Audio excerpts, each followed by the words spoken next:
வணக்கம். தமிழ் ஃபுட் கார்னரில் hotel style தேங்காய் சட்னி எப்படி பண்ணுறதுன்னு பார்க்க போகிறோம். இந்த பேனில் ஒரு ஸ்பூன் எண்ணெய் சேர்த்து, எண்ணெய் சூடானதும் அதில் 5 பச்சை மிளகாவை சேர்த்துட்டு எண்ணெயிலேயே வதக்கிக்கலாம். இந்த மாதிரி எண்ணெயிலேயே வதக்கி சட்னி பண்ணுறது சட்னியோட டேஸ்ட் வந்து ரொம்ப சூப்பராக இருக்கும். இந்த மிளகாய் எண்ணெயிலேயே வதங்கி லைட்டாக அதனுடைய கலர் மாறிடுச்சு. இதை தனியாக எடுத்து வச்சுக்கலாம். இந்த மிக்ஸி ஜாரில் கட் பண்ண 1 கப் தேங்காய் துண்டுகள், அதே கப்பில் 1/2 கப் பொட்டுக்கடலை, ஒரு சின்ன துண்டு இஞ்சி, ஒரு கோழிக்குண்டு சைஸ் அளவு புளி, வதக்கின பச்சை மிளகாய், கொஞ்சமாக கொத்தமல்லி இலைகள், இந்த சட்னிக்கு தேவையான அளவு உப்பு. ஃபஸ்ட்டு தண்ணி எதுவும் சேர்க்காம 4-5 சுற்று சுற்றிக்கலாம். இப்போ 4-5 சுற்று சுற்றி அரைச்சாச்சு. இப்போ தண்ணி சேர்க்கணும். 200 ml தண்ணி சேர்த்து மறுபடியும் அரைச்சிக்கலாம். சட்னி அரைச்சாச்சு. இதை ஒரு பவுலுக்கு ட்ரான்ஸ்ஃபர் பண்ணிவிட்டு தாளிப்பு போட்டுடலாம். தாளிப்பு போடுறதுக்கு 3/4 டேபிள் ஸ்பூன் எண்ணெய் சேர்த்துருக்கேன். எண்ணெய் சூடாயிடுச்சு. அதில் 1/2 டீஸ்பூன் கடுகு, 1/2 டீஸ்பூன் உளுந்து, 1/2 டீஸ்பூன் கடலைப்பருப்பு, 1/4 டீஸ்பூன் சீரகம் அதை இதில் சேர்த்துடலாம். கடுகு பொரிஞ்சு சேர்த்த பருப்போட கலர்லாம் நல்லா மாறிடுச்சு. இது கூட கருவேப்பிலை, 2 கட் பண்ண காஞ்ச மிளகாய், இதை நல்லா ஒரு தடவை இந்த மாதிரி வதக்கி வச்சுட்டு தாளிப்பை இந்த சட்னியில் சேர்த்துடலாம். தாளிப்பு சேர்த்து நல்லா கலந்து விட்டாச்சு. ரொம்ப சுவையான ஹோட்டல் ஸ்டைல் தேங்காய் சட்னி ரெடி ஆயிடுச்சு.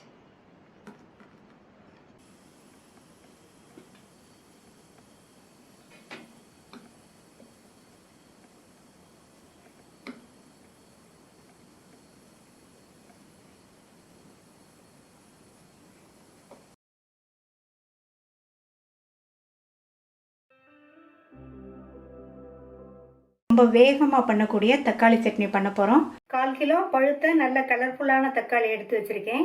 இந்த சட்னிக்கு இந்த மாதிரி பழுத்த கலர்ஃபுல்லான தக்காளினா நல்லாயிருக்கும். இப்போ இதை கட் பண்ணிக்கலாம்.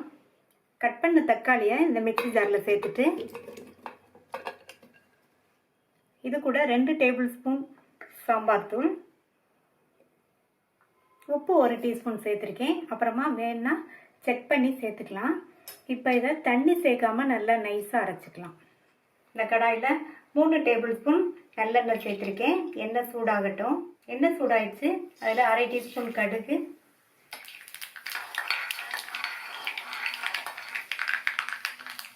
கடுகு நல்லா பொரிஞ்சிடுச்சு. கருவேப்பிலை சேர்த்துடலாம்.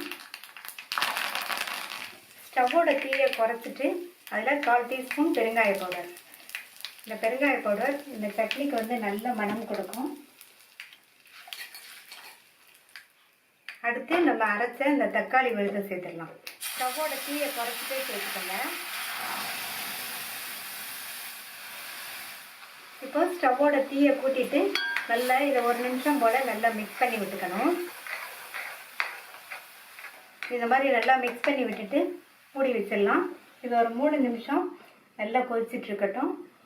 ஸ்டவ்வு வந்து மீடியம் ஃப்ளேமில் இருக்கட்டும். இடையில வந்து ஓப்பன் பண்ணி அப்பப்போ நல்லா கிண்டி விட்டுக்கோங்க. 3 நிமிஷம் ஆச்சு. சட்னி நல்லா வத்தி வந்துடுச்சு. நல்லா எண்ணெய் பிரிஞ்சு வந்திருக்கு பாருங்கள். இந்த சட்னிக்கு நம்ம கொஞ்சம் கூட தண்ணியே சேர்க்காம பண்ணியிருக்கோம். அதே சமயம் ரொம்ப வேகமாக செஞ்சிட்டோம். இதை வெளியில் வச்சா 2-3 நாளைக்கு கெட்டு போகாமல் இருக்கும். ஃப்ரிட்ஜில் வச்சா 1 வாரத்துக்குமே நல்லா இருக்கும். இந்த சட்னி இட்லி தோசைக்கு தொட்டு சாப்பிட்றதுக்கு ரொம்ப நல்லாயிருக்கும். 3 நிமிஷம் ஆச்சு. சட்னி நல்லா வற்றி ஓரங்கள்லாம் எண்ணெய் பிரிஞ்சு வந்து ரெடி ஆயிடுச்சு. கடைசியில் இதில் கொத்தமல்லி தழையை தூவிட்டு ஒரு தடவை மிக்ஸ் பண்ணி விட்டுடலாம். கொத்தமல்லி தழை சேர்த்தோம்னா இன்னும் நல்ல வாசனையாக இருக்கும். அவ்வளோதான். ரொம்ப ஈஸியாக வேகமாக பண்ணக்கூடிய தக்காளி சட்னி ரெடி ஆயிடுச்சு.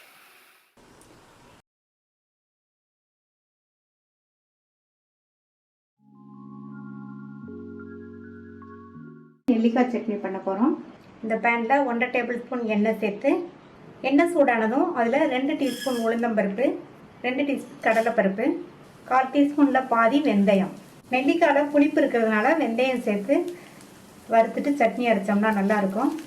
இப்போ இது எல்லாமே நல்லா வறுபடட்டும். சேர்த்த பருப்பெல்லாம் லைட்டாக பொன்னிறமாக மாறிட்டு வருது. இந்த ஸ்டேஜில் 3 காஞ்ச மிளகாய், 3 பச்சை மிளகாய். பச்சை மிளகாவை கீரி சேர்த்துக்கணும். இந்த மாதிரி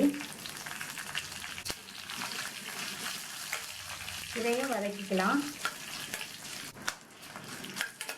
150 கிராம் நெல்லிக்காயை கொட்டையெல்லாம் நீக்கிட்டு இந்த மாதிரி கட் பண்ணி வச்சுருக்கேன். அது வந்து ஒரு 3/4 கப் அளவுக்கு இருக்குது. இது கூட கொஞ்சமாக கறிவேப்பிலை, 2 பிஞ்ச் மஞ்சள் தூள், உப்பு 3/4 டீஸ்பூன் எல்லாத்தையும் சேர்த்து வதக்கிக்கணும்.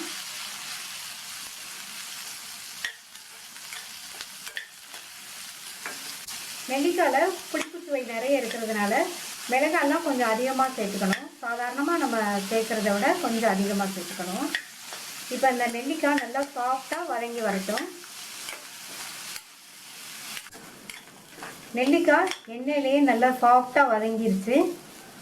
இப்போ ஸ்டவ் ஆஃப் பண்ணிடுங்க. ஒரு கைப்பிடி அளவு ஃப்ரெஷ்ஷான கொத்தமல்லி இலையை சேர்த்துட்டு நல்லா ஒரு பரட்டி விட்டுறலாம்.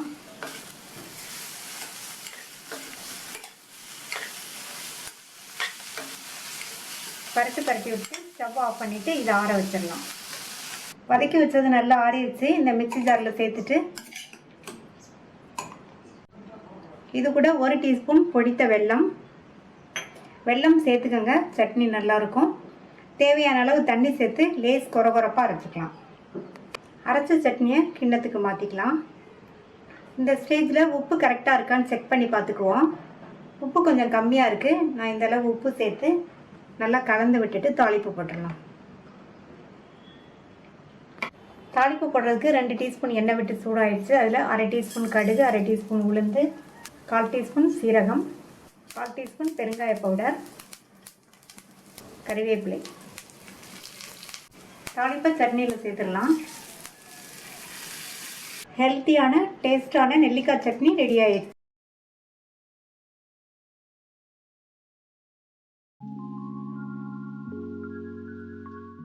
உளுந்தம்பருப்பு சட்னி பண்ண போகிறோம். ஸ்டவ்வில் கடாய் போட்டு சூடாயிடுச்சு.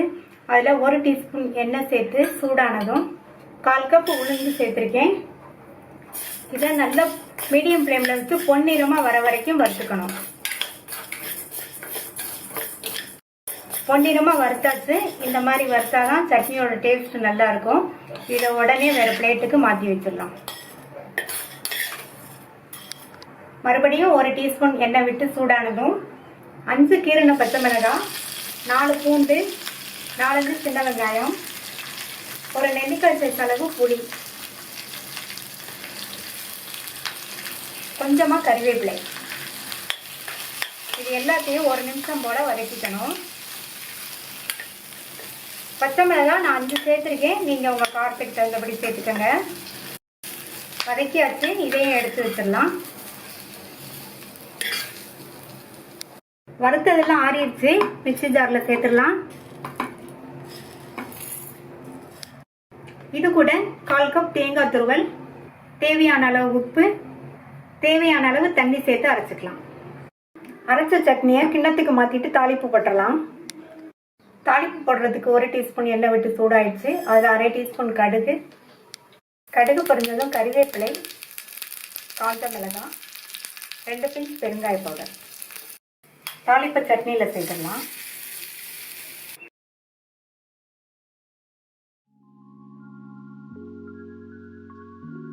கத்திரிக்காய் சட்னி பண்ண போகிறோம். ஸ்டவ்வில் பேன் போட்டிருக்கேன். அதில் 1/2 டேபிள் ஸ்பூன் நல்லெண்ணெய் சேர்த்துக்கலாம். இதுக்கு எண்ணெய் கொஞ்சம் அதிகமாக சேர்க்கணும். ஏன்னா நம்ம எல்லாத்தையுமே எண்ணெயில் வதக்கி பண்ண போகிறோம். எண்ணெய் சூடாயிடுச்சு. அதில் 2 டீஸ்பூன் உளுந்து. இந்த உளுந்து லைட்டாக கலர் மாறி வர வரைக்கும் வறுபடட்டும். உளுந்தோட கலர் லைட்டாக சேஞ்ச் ஆயிடுச்சு. அது கூட 10 பூண்டு, ஒரு 15 போல் சின்ன வெங்காயம், இது 2ஐயும் வதக்கிக்கலாம். வெங்காயமும் பூண்டும் ஓரளவு வதங்கிடுச்சு. இது கூட 2 கீரன பச்சை மிளகாய், 3 காஞ்ச மிளகாய், 1 டீஸ்பூன் கொத்தமல்லி விதை இந்த அளவு சேர்த்தா போதும்.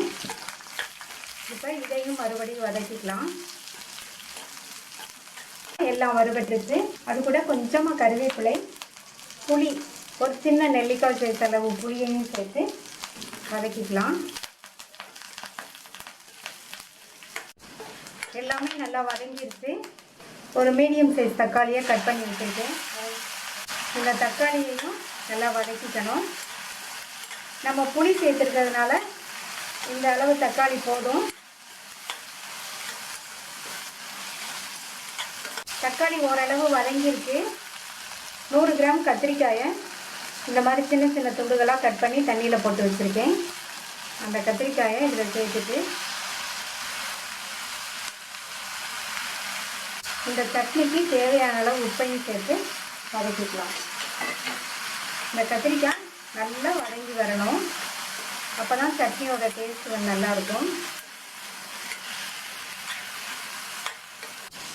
இந்த சட்னிக்கு நம்ம கத்திரிக்காயோட பூண்டு வெங்காயம்லாம் நிறைய சேர்த்து வதக்கிருக்கிறதுனால கத்திரிக்காயில் செஞ்ச சட்னி மாதிரியே இருக்காது. டேஸ்ட் ரொம்ப ரொம்ப நல்லாயிருக்கும்.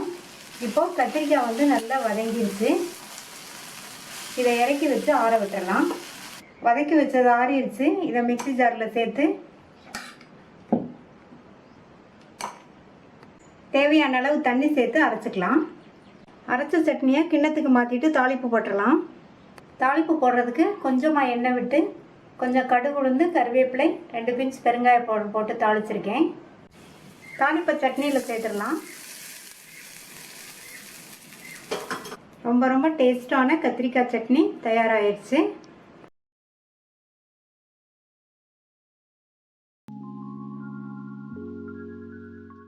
இஞ்சி பச்சை மிளகாய் சட்னி பண்ண போகிறோம். இந்த பேனில் 1 டேபிள் ஸ்பூன் எண்ணெய் சூடாயிடுச்சு. அதில் 1 டேபிள் ஸ்பூன் உளுந்தை சேர்த்துட்டு இந்த உளுந்தை லைட்டாக வறுத்துக்கணும். லைட்டாக அதனுடைய கலர் மாறுற அளவுக்கு வறுத்துக்கணும். இந்த அளவுக்கு வறுத்துட்டு அது கூட 2 டேபிள் ஸ்பூன் அளவுக்கு தோல் சீவி பொடியாக கட் பண்ண இஞ்சியை சேர்த்துட்டு இந்த இஞ்சியும் எண்ணெயிலேயே நல்லா வதங்கணும். இஞ்சியை 1 நிமிஷம் போல் நல்லா எண்ணெயிலேயே வதக்கி விட்டுக்கணும். அப்போ தான் சட்னியோட சுவை ரொம்ப நல்லாயிருக்கும். இப்போ நம்ம வதக்குற எல்லாத்தையுமே மிதமான தீயில வச்சு வதக்கிக்கங்க. இது கூட 2 பச்சை மிளகாய், பெரிய மிளகாவாக இருக்கிறதுனால 2 சேர்த்துருக்கேன். நீங்கள் சின்ன மிளகாவாக இருந்தால் 3 சேர்த்துக்கங்க. இது கூட 1/2 டீஸ்பூன் சீரகத்தையும் சேர்த்து வதக்கிக்கலாம். இந்த பச்சை மிளகாய் கொஞ்சம் வதங்கணும். பச்சை மிளகாவும் வதங்கிடுச்சு. இது கூட 2 டேபிள் ஸ்பூன் அளவுக்கு கறிவேப்பிலை சேர்த்துருக்கேன்.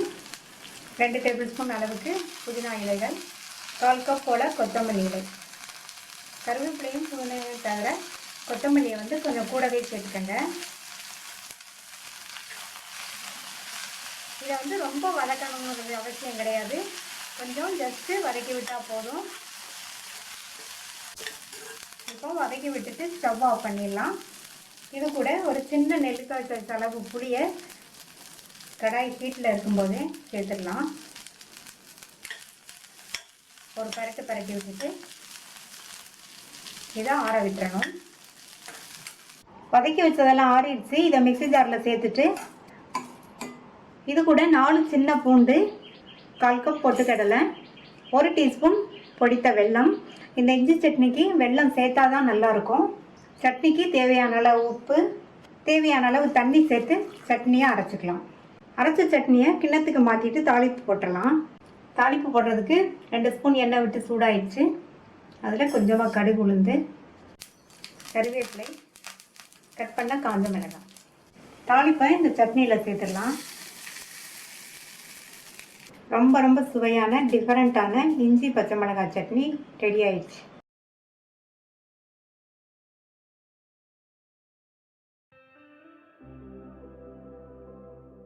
கொத்தமல்லி சட்னி அரைக்க போகிறோம். இந்த கடாயில் 3 டீஸ்பூன் நல்லெண்ணெய் சேர்த்துக்கலாம். நல்லெண்ணெயே சேர்த்துக்கங்க, நல்லது. எண்ணெய் சூடாயிடுச்சு. அதில் 1/4 கப் கொத்தமல்லி விதையை சேர்த்துக்கலாம். இந்த கொத்தமல்லி விதை ஒரு 50 கிராம் இருக்கும். அது கூட 1 டேபிள் ஸ்பூன் அளவுக்கு கடலைப்பருப்பு, 3 காஞ்ச மிளகாய். இதை எல்லாத்தையுமே நல்லா எண்ணெயில் வறுத்துக்கணும். இந்த கொத்தமல்லி விதையெல்லாம் நல்லா எண்ணெயில் மொறுன்னு வறுபடணும். 3 காஞ்ச மிளகாய் கரெக்டாக இருக்கும். நீங்கள் உங்களுக்கு தேவைக்கு தகுந்தபடி சேர்த்துக்கங்க. நம்ம சேர்த்துருக்கிற இந்த கொத்தமல்லி விதைக்கு நோய் எதிர்ப்பு சக்தி நிறைய இருக்குது. இப்போ உள்ள சிச்சுவேஷனுக்கு இந்த கொத்தமல்லி விதையை நிறைய சேர்த்து சட்னி அரைச்சோம்னா உடம்புக்கு ரொம்ப ரொம்ப நல்லது. அதனால் அடிக்கடி இந்த மாதிரி சட்னி அரைச்சி சேர்த்துக்கங்க. இதில் சேர்த்துருக்கிற கொத்தமல்லி விதை, பருப்பு, மிளகாய் எல்லாமே நல்லா வறுபட்டுருச்சு. இதை எடுத்து தனியாக வச்சிடலாம். இது கூட இன்னொரு 1/2 டீஸ்பூன் மட்டும் எண்ணெய் சேர்த்துக்கிறேன்.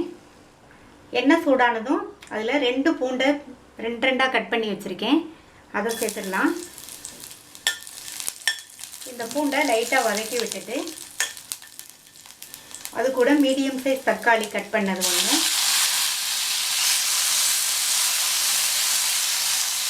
அதையும் சேர்த்து வதக்கிட்டு அது கூட ஒரு சின்ன நெல்லிக்காய் சைஸ் அளவு புளி சேர்த்துக்கலாம். புளி இந்த மாதிரி பிச்சு சேர்த்துக்கங்க. தக்காளி சேர்க்காமையே இந்த சட்னி நல்லா தான் இருக்கும். நீங்கள் விருப்பப்பட்டால் சேர்த்துக்கங்க, இல்லைன்னா புளி இன்னும் கொஞ்சம் அதிகமாக சேர்த்துக்கங்க. இந்த சட்னிக்கு புளி கொஞ்சம் அதிகமாக சேர்த்தா தான் நல்லாயிருக்கும். தக்காளி வதங்கும் போது சட்னிக்கு தேவையான அளவு உப்பையும் சேர்த்து வதக்கிக்கலாம்.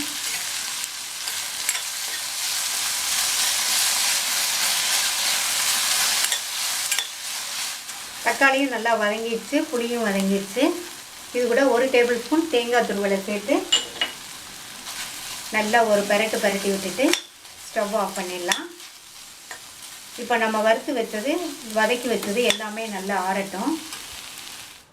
எல்லாமே நல்லா ஆறிடுச்சு. மல்லி கடலைப்பருப்பெல்லாம் அரைப்படுறதுக்கு லேட் ஆகும், அதனால் இதை ஃபஸ்ட்டு இந்த மிளகாய் வத்தல் மல்லி கடலைப்பருப்பை சேர்த்து தண்ணி சேர்க்காம நல்லா கொரப்பாக அரைச்சிட்டு அப்புறம் மீதி உள்ளதை சேர்த்துக்கலாம். ஓரளவு கொரப்பாக அரைச்சாச்சு. அடுத்து தக்காளி பூண்டு புளி தேங்காயை சேர்த்துக்கலாம். இது கூட 1 டீஸ்பூன் அளவுக்கு கருப்பட்டி, பனை வெல்லம்னு சொல்லுவாங்க, இதை சேர்த்துக்கலாம். சப்போஸ் பனை வெல்லம் இல்லைன்னா நீங்கள் வெல்லம் சேர்த்துக்கங்க 1 டீஸ்பூன். பனை வெல்லமோ சேர்த்தா தான் இந்த கொத்தமல்லி விதை சட்னி டேஸ்ட் ரொம்ப நல்லாயிருக்கும். இது கூட தேவையான அளவு தண்ணி சேர்த்து அரைச்சிட்டு வந்துடலாம். சட்னி அரைச்சாச்சு, கிண்ணத்துக்கு மாற்றிட்டு தாளிப்பு போட்டுடலாம். தாளிப்பு போடுறதுக்கு 1 டீஸ்பூன் நல்லெண்ணெய் விட்டு அதில் 1/2 டீஸ்பூன் கடுகு 1/2 டீஸ்பூன் உளுந்து சேர்த்து கொஞ்சமாக கருவேப்பிலை சேர்த்து தாளித்து அந்த தாளிப்பை சட்னியில் சேர்த்துடலாம். இந்த சட்னியை அவசியம் ட்ரை பண்ணி பாருங்கள். ட்ரை பண்ணி பார்த்துட்டு உங்கள் கமெண்ட்ஸை சொல்லுங்கள். தேங்க்யூ.